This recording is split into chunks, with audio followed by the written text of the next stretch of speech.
Hey guys, Avali May with ESPN Esports, and I am here with Cloud9's owner, Jack. And you guys are coming off of what I think has been Cloud9's most successful year in esports history for the team. You guys, I mean, just running through the list, you took the Boston Major for CSGO, you took Overwatch League with London Spitfire, you took Academy Worlds, and now you're on to try to moving on to the semifinals for the League of Legends World Championship. So has this year really surpassed all expectations you had for the org? It already surpassed my expectations when we won the Boston Major. And then I remember thinking, wow, if we win this Overwatch thing, that's actually amazing. We did that too. Going through what we went through the summer split, and then getting to the playoffs, winning the gauntlet, coming to Worlds. I mean, for me, obviously, like League of Legends is very special to me. So it's hard to describe in words how I feel. I'm so proud of the boys and so proud of what me and Reaper have done.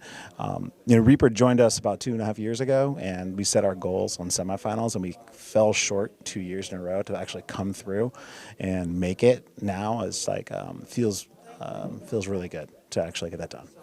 Well, now that you're approaching your goals or you've completed your goals of making semifinals, so now are you stretching those goals a little bit further, or? So it was funny, like, when we qualified for quarters, Reaper's like, okay, boys, so the goal is finals. I'm like, what the F? I'm like, come on, let me get my semis first. Come on, dude. So yeah, he wants to go to finals, and if we go to finals, and we end up winning, like, I literally will just retire now. Done. The year's too good. I got to stop because this year's, it's just accomplishing one of those major things that Cloud9 has done this year would basically say it's a fantastic year. The fact that we've gone on to do really well after that has been really special. So I'm just trying to soak it in, because it's not normal in esports to have this much success in a year, and it's not because like we're the best or anything like that. It's just like we've had a really phenomenal year. We have really worked hard, and things have gone our way several times, which is awesome. Well, Jack, what's the secret? What are you doing that's making all of the players across the organization so successful?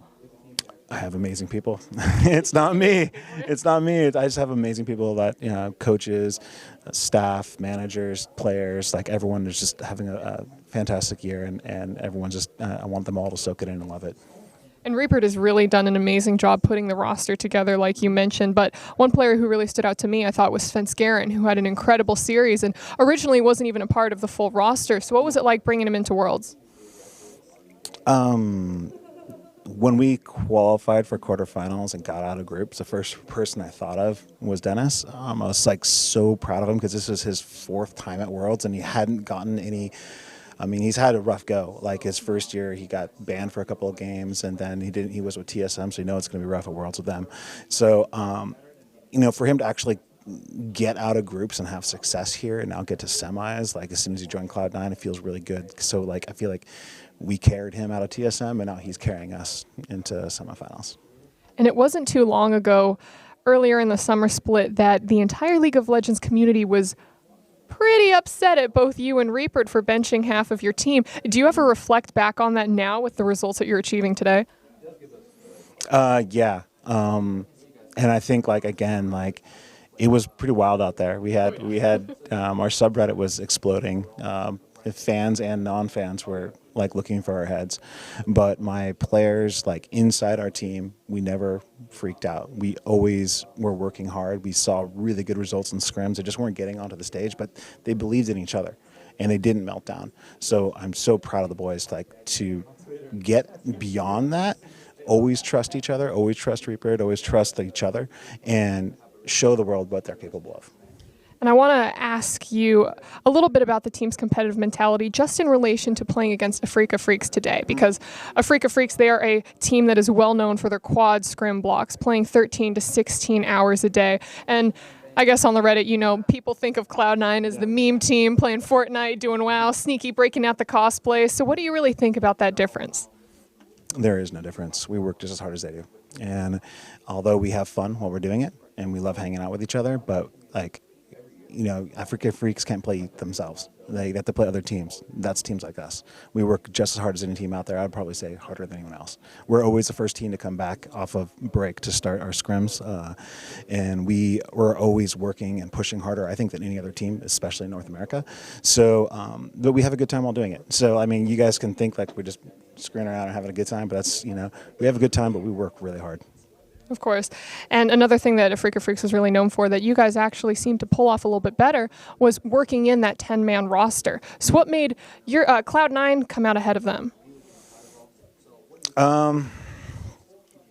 I don't know their system, so I don't know what they do. So it's really hard for me to comment on what they do. I could say for us, though, that in North America, we've got 9 other teams that have academy teams. I don't know of any other team that actually was promoting and demoting between their academy and their main roster as much as we were. When we told our academy players that you have a real shot at, if you work hard and you prove yourself, you will get a chance to be on the LCS roster and the LCS stage. We meant it, and they got their shot multiple times. And I think the fact that our academy players really feel that they're a part of the full LCS squad, that sets us apart from the other LCS teams. And I think that's been key to why our 10-man roster works. We are actually a 10-man unit, not just 5. Jumping off to a quick tangent, before we started this interview, I ran into Jensen a little bit ago, and we were having a conversation of where you're going to be emptying your wallet for the team dinner tonight. So besides paying for all of these wonderful victory dinners, how else are you really supporting the team and the org on the ground floor in Korea? So the boys wanted business class flights out to Korea. And I was like, yeah, right, we're not doing that. But they said, what if we, get to semis? And I'm like, yeah, sure, we could do that, no problem. And that's really expensive. So first of all, I got to figure out how to pay for that. I think they earned it, though, but damn, to the new investors, welcome to esports. We need to go find some place that has big stakes for the boys, because I don't know where we're going to find that, but we're going to go search around Busan and find something good. So that's the prize for making it to semis. What's the prize for making it to finals for the team? I keep thinking about winning finals, and I think the prize for everybody would be like, I don't know, a Zazel bearded bard, or not bard, what am I talking about? It just rhymes so well. A Zazel bearded Braum is what I was thinking about. Would be amazing. So I really want to make that happen. So Zazel, please make that happen. I'm now incredibly excited to make that happen. But Jack, thank you so much for taking the time to talk to us. Wishing you the best of luck. Fingers crossed for Cloud9 going into the semis.